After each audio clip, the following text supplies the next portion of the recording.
Clementine, I'm gonna make a card for you. Zoe and Clementine, what's up if you're watching? Get a folded card, get some stamps, get some stamp pads, put your glasses on if you need them. I'm putting a piece of paper underneath. Here I go, I'm gonna make a card for Clementine. I found this, I don't know if it's a Clementine. Here we go. The first stamp you make might not look great, but just do it.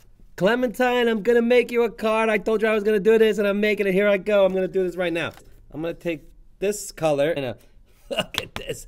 You wanna pay attention to the stamps and how they look. And you don't want them to be exactly the same. Oh, that was too far away. It's okay, look, here we go. And I'm gonna do this. I'm gonna speed this up a little bit.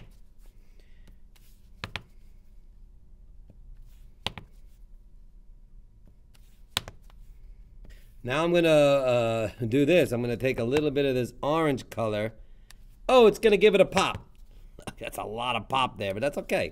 Look at this, Clementine. I hope you like this card. Let's see what happens with it.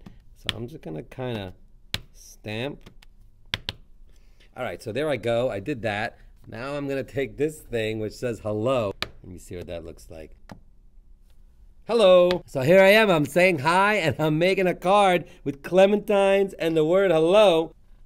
Look at this card I just made. Clementine, look, I made this for you. Now I'm gonna do this, watch. I'm gonna take a marker. So now I'm gonna open up my card. I'm gonna say hi. It's a little light. Maybe I do a little darker green. Let's see. Just change it up.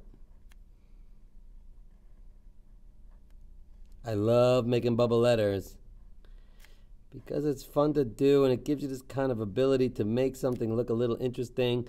You can connect the letters. It doesn't have to be perfect. Nothing in life is. Look at this. Hi, Clementine. That's it. That's a simple little card. I'm going to put it in an envelope. Look at this. I'm going to put this in an envelope. And then I'm gonna send it to Clementine. I'm gonna put a stamp on this thing and I'm gonna send it to you, Clementine, and I hope you get it in a couple of days. I'm gonna take this to the post office now.